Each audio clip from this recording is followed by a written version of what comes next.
मी Punjab duck आज आहे 20 जानेवारी 2025 आणि मी माझ्या शेतात नाही आमच्या गावातले शेतकरी हरभरा पाण्यासाठी आले आणि या ठिकाणून महाराष्ट्रातल्या शेतकऱ्याला अंदाज देणार आहे. कारण की राज्यात शेतकऱ्याचा हरभरा काढणी सुरू झालं, तूर काढणं चालू आहे, मिरच्या देखील वाळू घालणं चालू आहे, द्राक्ष शेतकऱ्याचे द्राक्ष बाग देखील देण्यात आले.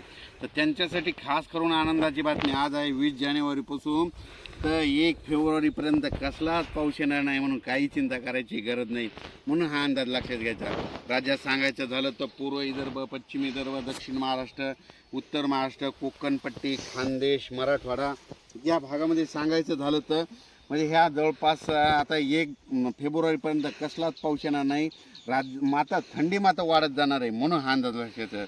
राज्यात सांगायचं झालं तर पूर्व विदर्भात देखील थंडीची लाट राहणार आहे, पश्चिम विदर्भात देखील राहणार आहे, मराठवाड्यात देखील राहणार आहे, कोकणात देखील राहणार आहे म्हणून हे अंदाज लक्षात येतात. पण राज्यात मात्र आणखीन 10 दिवसमध्ये जवळपास 1 फेब्रुवारीपर्यंत थंडीच राहणार आहे म्हणून हे अंदाज लक्षात घ्यायचा. दिवसा देखील वाऱ्याची काय होईल म्हणजे उत्तरेकडून एक हवेची झुळूक येईल आणि झाडाखाली देखील थोडं थंड वाटेल म्हणून हे अंदाज लक्षात घ्यायचा. तर शेतकऱ्याला सांगतो आता जे धुई येणार होती ती धुई देखील सध्या येणार नाही म्हणून काही चिंता करायची गरज नाही. द्राक्ष बागावाल्यासाठी आनंदाची बातमी, राज्यात पाऊस काय येणार नाही त्याच्यामुळे बागा नेमक्या काढायला आल्यात. मग तुमच्यासाठी खास करून आनंदाची बातमी ही देखील लक्षात घ्यायचं. पण राज्यात मात्र 1 फेब्रुवारीपर्यंत हवामान कोरडंच राहणार आहे म्हणून ही अंदाज लक्षात घ्यायचा. अचानक वातावरण दिलं तर लगेच उद्याच मेसेज देणार आहे. आता काय केलं हे राज्यात शेतकऱ्याचे चना काढणे चालू आहे, तूर काढणे चालू आहे, मिरच्या शेतकरी वाळू घालतात, मका देखील काढणी चालू आहे. म्हणून दररोज अपडेट दिला जाईल. म्हणजे दररोज काल देखील अंदाज दिला होता. आज 20 जानेवारी 2025 आज देखील हे अंदाज येत आहे म्हणून हे सांगतो. कारण की काय झालं की काही यूट्यूब धारक काय करतात त्यांना फॉलोअर्स मिळण्या माझाच गेल्या वर्षीचा जुना व्हिडिओ टाकतात. त्याच्यामुळे खास करून शेतकऱ्याचं नुकसान होणे म्हणून एक माहीत असं सांगतो.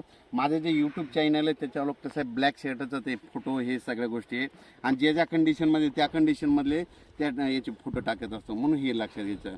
अचानक वातावरणात बदल झाला तर लगेच एक मेसेज दिला आहे.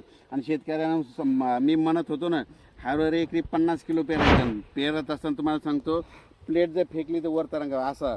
आणि याचा ज्यावेळेस काढणी होईल आता ह्या उद्या 23 तारखेला या हरभऱ्याला 92 दिवस होते आणि तुम्हाला सांगतो ज्यावेळेस काढणी होईल त्यावेळेस मी लाईव्ह दाखवणार आहे उतार किती आला. म्हणजे सोयाबीनला देखील यावर्षी 16 क्विंटल आवरेज झालं होतं. मेहनत खूप केली ती तशीच हरभऱ्याला मेहनत केलेली त्याच्यामुळे हरभऱ्याला देखील उतार येणारच.